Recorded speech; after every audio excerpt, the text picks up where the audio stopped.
I'm your host Salahuddin. Welcome back to Rivonomics, where we talk about how most people spend their lives working without ever really understanding what they are working inside of. We live inside an economic structure which were never taught to understand. The way society treats money isn't education, it's conditioning. Today, we will examine the structure behind money, the logic, the patterns, the motives, and the intentionally vague, obscure rules that significantly govern how the flow of money actually behaves. So let's start with a simple fact. We grew up learning math, but not money. We learned history, but not hard currency. We learned how to work for money, but not how to win the wealth. How did an entire civilization so heavily dependent on money and yet receive zero practical education or a map, a blueprint or framework on how cash apparently flows? The monetary structure benefits from this silence of financial literacy and absence of economics clarity. If a majority of population knows only how to earn but never how to leverage or scale, they will keep on working but never rest or rise. They will spend but never strategize. They will only exist inside the system, not with it or above it. They will only survive inside the financial system instead of navigating it or outperforming it or repositioning their relationship with it. If a society actually knows how money works and wealth is built, it can no longer be controlled through labor, effort, and hustle. Most people never even question it because the working routine feels normal and the only way to make money. Their routine replaces reality. The familiarity replaces analysis. Just like the horses with blinders that are strategically placed on either side of the horse's head to restrict the horse's field of vision, to force it focus only on what is in front of it. Most people are not choosing their financial lives. They are simply inheriting a pattern, such as working harder and staying busier feels productive, even when nothing much improves. Saving feels responsible, even when inflation erases it. Investing feels intelligent, even when people have no exact idea where and when they should be investing in. And slowly, this pattern becomes identity. People stop asking, is this even working, and start reassuring themselves, this must be how everything works. The real trap isn't ignorance, but contentment. Getting stuck isn't a coincidence, but a trademark. It is automatically repeating what everyone else repeats. Because the moment someone stops inquiring how the financial world works, they also stop being an active participant and become a passive part of the economy machinery. The ignorance wasn't accidental among the masses. It was transmitted.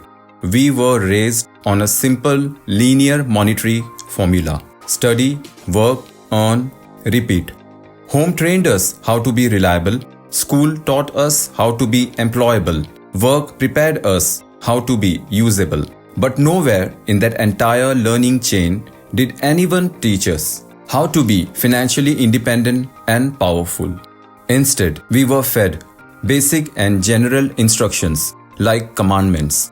And for everything else, we were expected to improvise while working and earning. But there is a small high-profile group of well-informed, well-connected, well-positioned, and well-prepared individuals who understand the nature of money, who recognizes the predefined, precise, guaranteed ways of building wealth, and who designs the actual architecture of cash flow and the predictable mechanics of wealth building. These people, the top-tier, ultra-rich decision makers, keep the majority of society in a lifetime loop of working but not advancing, of earning but not enriching. You might think, what's wrong with just earning a living? Isn't that normal and expected too? Well, the harm is in what's underneath the monetary system. Imagine a rider on a horse. In front of that horse is a carrot tied to a string dangling from a stick. The carrot always remains inches away from the horse's nose, positioned perfectly out of its reach. Every step the horse takes reinforces its belief that it is getting closer, that eventually the reward will be his.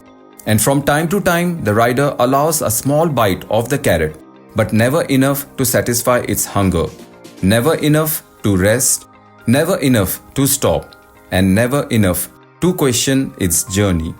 But only just enough to continue, just enough to prove the baiting works, and just enough to remind the horse that the promise is eventually about to be real.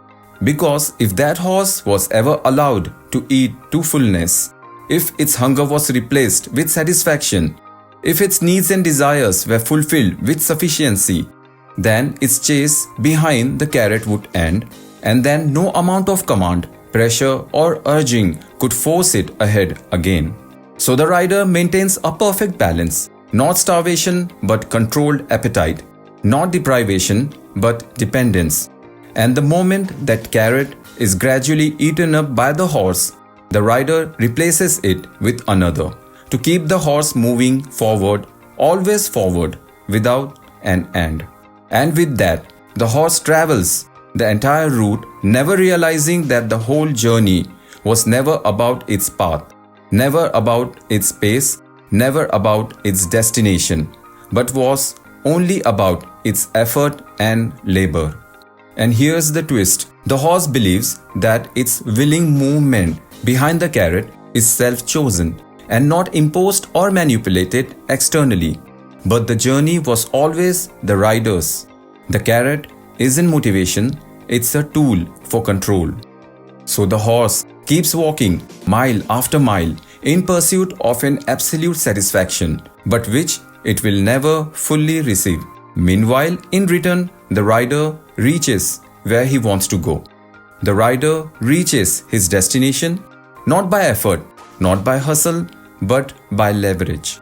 And honestly, most people live exactly like that horse, working, hustling, hoping that the next race, the next promotion, the next opportunity will finally complete their chase. So yes, many of us start as the horse, grinding, hustling, enduring, giving years of effort, yet still circling the same financial reality.